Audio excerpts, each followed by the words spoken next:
बिस्मिल्लाहिर्रहमानिर्रहीम। अस्सलाम वालेकुम नाज़रीन, आप यूट्यूब चैनल देख रहे हैं। मैं इमरान ख़ान हूँ। सबसे पहले बहावल नगर वाला जो वाक़या है, मैंने आपसे कहा था पिछले वीलॉग में तफसीलात जब आएंगी तो आपके साथ शेयर करेंगे। जो अब तक की तफसीलात हैं वो ये हैं कि पुलिस को चंगी पली फेंटी लगी है। बहुत मार पड़ी पुलिस वालों को, और पड़नी चाहिए पुलिस वालों को मार। जब गैर कानूनी काम करेंगे तो मार पड़ेगी। इससे पहले लेकिन क्या पुलिस ने पहली मरतबा ये गैर कानूनी काम किया है? देखिए, बेशुमार लोगों के घरों में पुलिस बगैर वारंट के दाखिल हुई है। मेरे अपने घर में पुलिस 3 मरतबा बगैर वारंट के दाखिल हुई है, दर्जनों की तादाद में दाखिल हुई है, और यूनिफॉर्म के साथ दाखिल हुई है। तो क्या मैं पुलिस को पकड़ के बिठा सकता हूँ, या उनके ऊपर गोली चला सकता हूँ, या उनके साथ लड़ाई कर सकता हूँ? मैंने हमेशा ऐसा कुछ नहीं किया। मैंने इसलिए नहीं किया कि रियासती इदारा है, और अगर ये यूनिफॉर्म के अंदर आए हैं, ये गैर कानूनी तरीके से भी आए हैं, तो मैं कानूनी तरीके से इनके साथ लड़ सकता हूँ। अदालत में जाऊँगा, अगले फोरम के ऊपर जाऊँगा, इनके ऊपर एप्लीकेशन दूँगा, और अभी पुलिस के ख़िलाफ़ बहुत सारी कार्रवाइयाँ मेरी पेंडिंग हैं, वो मैं करूँगा इंशाल्लाह। वक्त हमेशा एक जैसा नहीं रहता। ये पुलिस वाले सारे के सारे जिन्होंने ये जुल्म और ज़्यादती की है, इनके बारे में ना सिर्फ डाटा मौजूद है, बल्कि इन्होंने जो कुछ भी मेरे साथ किया है या मेरे आसपास लोगों के साथ किया है, वो सारा रिकॉर्ड का हिस्सा है, और वक्त आने पर इनको इसका जवाब देना पड़ेगा। वक्त हमेशा एक जैसा नहीं रहता, लेकिन मैंने कानूनी रास्ता इख्तियार किया है। पाकिस्तान तहरीक इंसाफ के लोग जो है वो इसको देख रहे हैं एक और नज़र से। वो ये कह रहे हैं हमारे घर में तो रोज़ाना छापे पड़ते हैं, चादर और चारदीवारी का तकद्दुस पामाल किया जाता है, रोज़ाना हमारे घर वालों को आकर पुलिस वाले मारते हैं, अटैक करते हैं, हमला करते हैं, जलील करते हैं, ख़वातीन को उठाकर ले जाते हैं, बच्चों को उठाकर ले जाते हैं, मर्दों को घसीटते हुए ले जाते हैं। चादर और चारदीवारी का तकद्दुस ऐसा है कि जब पूछते हैं उनको कि आपके पास है कोई वारंट, तो पुलिस दिखाती ही नहीं। ये सारी चीज़ें जो हैं वो तहरीक इंसाफ के लोग शिकवा कर रहे हैं। उनका शिकवा बिल्कुल जायज़ है, गलत नहीं है, लेकिन यहाँ पर भी मुबैना तौर पे पुलिस ने गलत काम किया। जो मेरे पास इंफॉर्मेशन है, ज़रा उसको आप सुन लीजिए। बहावल नगर के इलाके चक सरकारी में छापे के दौरान ख़वातीन पर तशद्दुद पर SHO समेत 4 अहलकारों के ख़िलाफ़ मुकदमा दर्ज कर लिया गया। पुलिस ने बताया कि SHO रिजवान अब्बास और 3 अहलकारों के ख़िलाफ़ मुकदमा इख्तियारात के गलत इस्तेमाल और फ़राइज़ में कोताही पर दर्ज किया गया। पुलिस के मुताबिक पुलिस अहलकारों के ख़िलाफ़ तहकीकात की जा रही हैं, जिसके बाद कानूनी कार्रवाई अमल में लाई जाएगी। ये याद रहे कि 2 रोज़ कबल मुलजिम की गिरफ्तारी के लिए एक घर पर पुलिस ने छापा मारा था। ये पुलिस नॉर्मली ऐसे ही करती है। हमने एक बंदा पकड़ा, उसने निशानदेही की, फ़लाँ घर के अंदर बंदे हैं, हम उस घर के अंदर फ़लाँ के अंदर दाखिल हो गए। यानी किसी भी घर के अंदर दाखिल होने के लिए इस किस्म का एक बहाना हमेशा बनाते हैं। और ये छापा मारा, और मुलजिम के अहले खाना ने पुलिस पर चादर और चारदीवारी का तकद्दुस पामाल करने और तशद्दुद का इल्ज़ाम लगाया। पुलिस ने दावा किया कि मतलूब मुलजिम की गिरफ्तारी के लिए एक घर में छापा मारा था, जिस दौरान अहले खाना समेत मुतअद्दिद अफराद ने पुलिस अहलकारों को यरगमाल बनाकर तशद्दुद का निशाना बनाया। अच्छा, पुलिस ने पहले तो खुद गैर कानूनी काम किया, ये कह के कि हम किसी बंदे के पीछे आए थे। ऊपर से वो जो घर वाले हैं उन्होंने पकड़ के उनको बटा के उनको फेंटी लगा दी पुलिस वालों को। और पुलिस ने ख़वातीन समेत 23 अफराद के खिलाफ मुकदमा भी दर्ज कर दिया। फिर पुलिस ने वही काम किया जो वो करती है। उन्होंने कहा दे सारे दे पर्चा। पुलिस ने सब पे पर्चा दे दिया और मामला रफा दफा करने की कोशिश की। बाद में पता चला कि पुलिस का भी कसूर है, और क्योंकि जो वहाँ पे जिस घर के ऊपर पुलिस ने रेड किया था उसमें एक पाक फौज का एहलकार था। जब मामला खुला तो उन्होंने पकड़ के पुलिस वालों ने अपने पुलिस वाले अंदर कर दिया, उनके ऊपर पर्चा भी दे दिया। अब उसके बाद जो है वो क्या हुआ, वो मनाजर आप सारे देख रहे हैं सोशल मीडिया पे। फिर बहुत बड़ी तादाद में जो है वो फोर्स आई, उन्होंने पकड़ के पुलिस वालों को फेंटी लगाई। पुलिस वालों ने एतराफ़ जुर्म भी किया।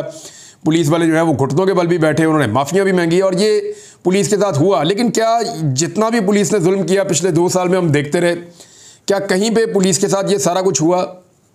ये सारा कुछ इससे पहले पुलिस के साथ नहीं हुआ। हालांकि पुलिस ने बड़ी बड़ी ज़्यादती की है, बड़ा बड़ा जुल्म किया है। परवेज़ लाई के घर का दरवाज़ा जो है उसको गाड़ियाँ मार मार के बख्तरबंद वाली इन्होंने तोड़ा है पुलिस वालों ने।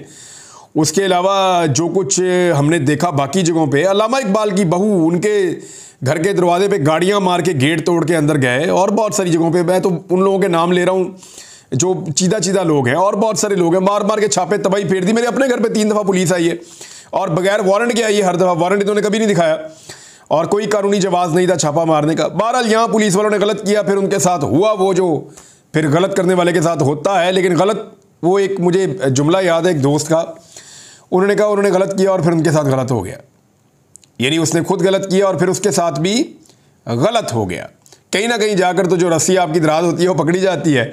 अब ये जो अपडेट्स आई हैं उसमें ये है कि पाक फ़ौज के एहलकारों ने पुलिस स्टेशन ए डिवीज़न बहावल नगर में पुलिस एहलकारों से इसके बाद वो बहावल नगर कैंट चले गए। आरपीओ और बहावलपुर डिवीज़न और कमांडर 57 ब्रिगेड बहावल नगर के दरमियान मुलाकात हुई। बाद आरपीओ कमांडर 57 ब्रिगेड और डीपीओ बहावल नगर ने डीएचक्यू अस्पताल बहावल नगर के सर्जिकल वार्ड का दौरा किया। उन्होंने मरीजों बिलखसूस ज़ख्मी फ़ौजी जवानों से मुलाकात की। अच्छा, फ़ौजी जवान भी ज़ख्मी हैं, ये यहाँ हमें पता चल रहा है। शुक्र उसकी कोई वीडियो या कोई ऐसी चीज़ मौजूद नहीं है, वरना दिल और बुरा होता हमारा देखकर कि आपस में जो है वो इस किस्म की लड़ाई हो रही है। लेकिन ये जो फ़ौजी जवान ज़ख्मी हुए उनके साथ वगैरह मुलाकात की और उनकी सेहत के बारे में दरियाफ़्त किया। हस्पताल से वो डीसी ऑफिस बहावल नगर मुकालमे के लिए गए। आरपीओ, डीपीओ, डीसी और कमांडर 57 ब्रिगेड ने वहाँ मीटिंग की। मामला खुशअस्लूबी से हल हो गया।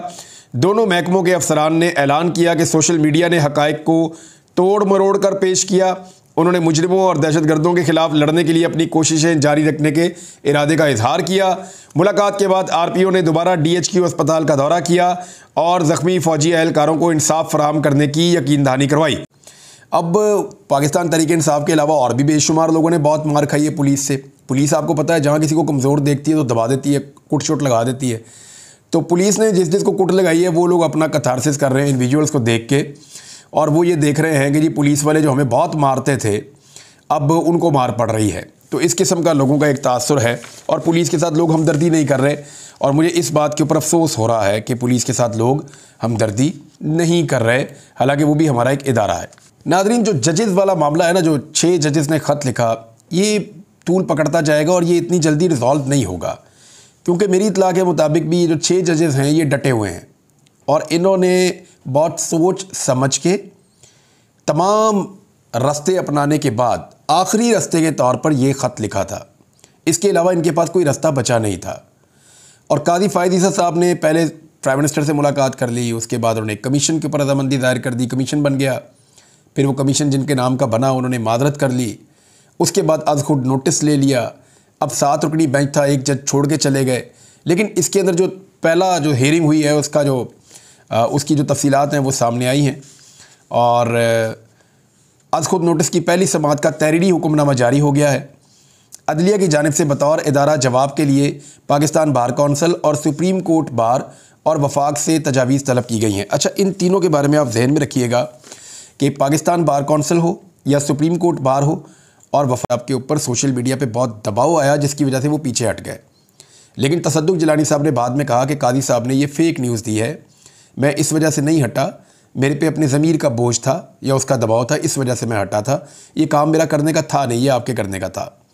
तो अब वही चीज़ जो है वो यहाँ पे भी आ गई है, तहरीरी तौर पे आ गई है। तो उम्मीद है कि कादी साहब इसकी तस्हीह कर लेंगे।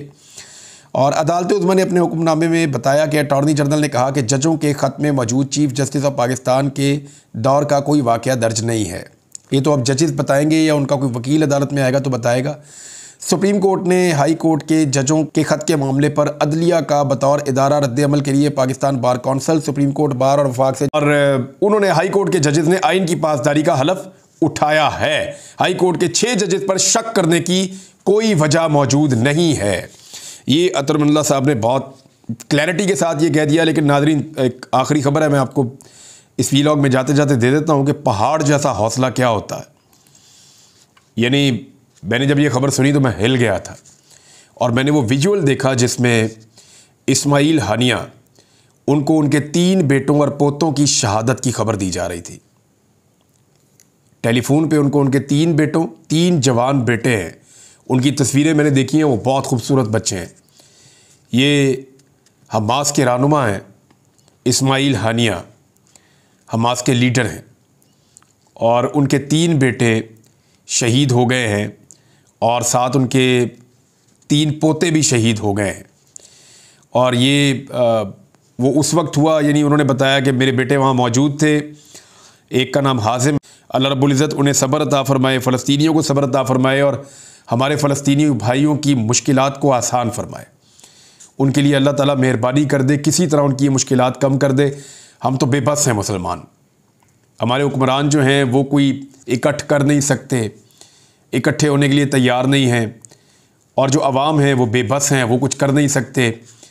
पाकिस्तान में तो ये भी हुआ कि किसी जगह पे किसी ने झंडा निकाला तो वो पकड़ा गया, किसी जगह पे कोई एहतजाज करने निकला तो वो गिरफ़्तार हो गया।